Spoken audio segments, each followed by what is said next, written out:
As we continue to keep you updated on what's happening in our area with the pandemic, we also wanted to give voice to those who've lost loved ones to the virus.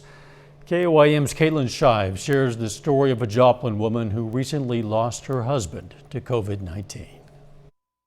Mary Jo Martin and her husband Doug were married for 33 years. He's that calm, flat, that steady person, that rock person that everybody depends on. Doug suffered from Huntington's disease and reoccurring bouts of cancer, which made him even more vulnerable to contracting COVID-19. But Mary Jo did what she could to protect the both of them. Started out with, I've got a UV light that disinfects your phones. I've got a UV wand that can disinfect anything else. Lots of hand sanitizer, that's the biggie.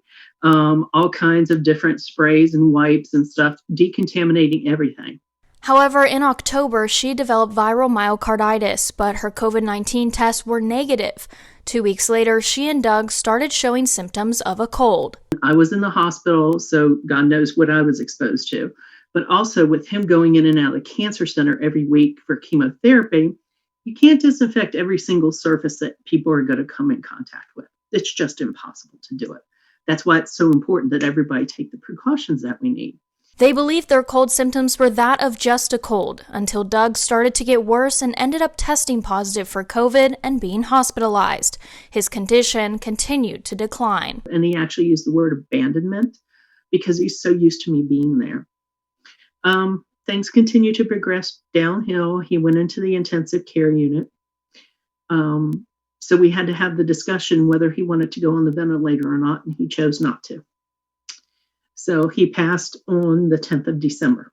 A loss that has left her with despair, but also a determination to make others see how serious this virus is. It's been hard. And I want to make sure that it doesn't happen to somebody else.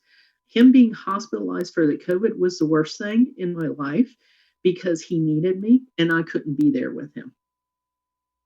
I don't want other people to have to go through that. She is urging others to take precautions. I was hoping that by actually putting a face to one of the COVID deaths and maybe having other people actually put faces to them, that it might make people think a little bit more than it's just not a number, it's actual people.